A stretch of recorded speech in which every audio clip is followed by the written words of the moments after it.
Municipal కార్యాలయంలో మాజీ ముఖ్యమంత్రి వైఎస్ జగన్మోహన్ రెడ్డి, ప్రొద్దుటూరు మాజీ శాసనసభ్యులు రాచమల్లు శివప్రసాద్ రెడ్డి ఫోటోల తొలగింపు విషయం రోజురోజుకి ముదిరిపా కనపడుతోంది. ఒకరిపై ఒకరు మేమంటే మేమంటూ తగ్గేదెలే అన్న చందంగా పాత్రికేయుల సమావేశాలు నిర్వహించి బురద జల్లుకునే ప్రయత్నాలు చేస్తున్నారు.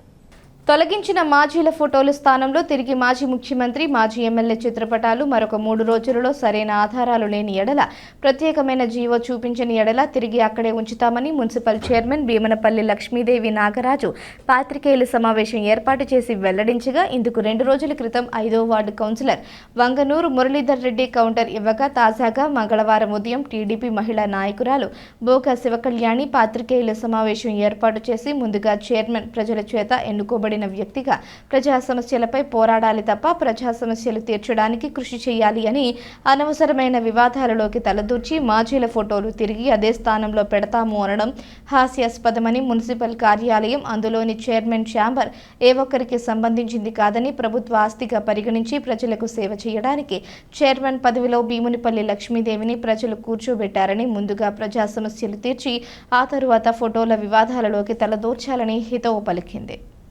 కొద్ది రోజులుగా మున్సిపల్ చైర్మన్ గారు మాట్లాడే మాటలు చాలా హాస్యాస్పదంగా ఉన్నాయి. ఎందుకంటే గడిచిన ఇన్నేళ్లలో ఏ రోజు కూడా ప్రొద్దుటూరు ప్రజల అభివృద్ధిని కానీ, వార్డు ప్రజల సమస్యలను కానీ ఏ విధంగా ప్రస్తావించని చైర్మన్ ఈరోజు ఫోటోల విషయంలో కూడా మాట్లాడడం తన అవివేకాన్ని తెలియజేస్తుంది. ఎందుకంటే ఎన్నో విషయాలు ఈరోజు ప్రొద్దుటూరులో ఎన్నో సమస్యలు ఉన్నాయి, కానీ ఏ రోజు తనకి అవి గుర్తు రాలేదు. ఈరోజు అటు జగన్ గారి ఫోటో, ఇటు రాచమల్లి గారి ఫోటో తీశారని ఈ రాద్ధాంతం చేస్తుంది మున్సిపల్ చైర్మన్. ఒకవేళ రాజకీయ భిక్ష పెట్టి తనని అన్ని విధాలా ఆదుకున్న వ్యక్తులు తనకి గొప్పవాళ్ళైతే తను దేవుళ్ళని చెప్పడం జరిగింది. దేవుళ్ళ ఫోటోలు తన ఇంట్లో పెట్టుకోమనండి, అంతేగాని మున్సిపల్ ఆఫీస్లో పెట్టాల్సిన అవసరం అయితే లేదు. మామూలుగా ఎమ్మెల్యే గారు కానీ, అటు ముఖ్యమంత్రి గారి ఫోటోలు పెట్టుకోవడం, ఏ ఆఫీస్లో అయినా పెట్టుకోవడం అది సాంప్రదాయం. ఈరోజు మున్సిపల్ చైర్మన్ గారు అడుగుతున్నారు, ఏవైనా ఫోటోలు తీయడానికి జీవో ఉందా అని అడుగుతున్నారు.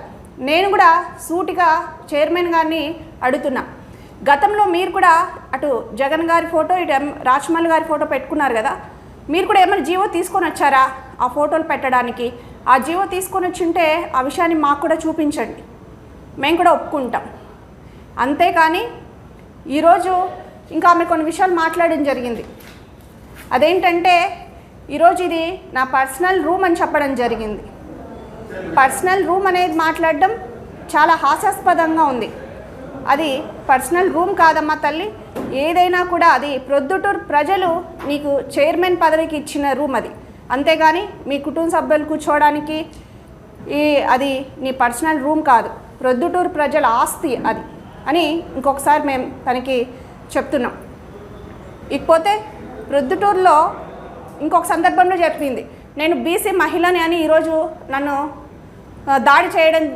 దాడి చేస్తున్నారని చెప్పింది. కానీ ఎక్కడా కూడా టీడీపీ నాయకులు మహిళలను గౌరవించే పార్టీ తప్ప మహిళల మీద దాడులు చేసే పార్టీ కాదు టీడీపీ పార్టీ. అది ఇంకొకసారి చైర్మన్ గారికి మేము చెప్తున్నాం.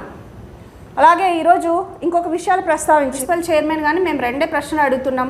ఒకటి, మీరు గతంలో ఏవైనా జీవో తెచ్చుకుంటే ఆ ఫోటోలు మాకు కూడా చూపించండి, ఆ జీవో మాకు కూడా చూపించండి. రెండోది, చెట్ల కింద నేను పరిపాలన చేస్తానని చెప్తుంది, అది కూడా ఆమె అవివేకానికి నిదర్శనం. గతంలో మీరు ప్రొద్దుటూరు ప్రజలకి చైర్మన్, అంతేకాని ఏ ఒక పార్టీకి సంబంధించిన వ్యక్తి అయితే కాదు. మీరు ప్రొద్దుటూరు ప్రజలందరి అభివృద్ధి కోసం పాటుపడే వ్యక్తిగా, చైర్మన్గా ఉండాలని మేము ఆమెకు సలహా ఇస్తున్నాం. మీరు ఈరోజు తన వార్డులో, ప్రొద్దుటూరు చైర్మన్ గెలిచిన వార్డులో ఆమె ఏ రోజు ప్రజా సమస్యల మీద ప్రజలను మీకు ఏ సమస్యలు ఉన్నాయని కూడా అడగలేదు.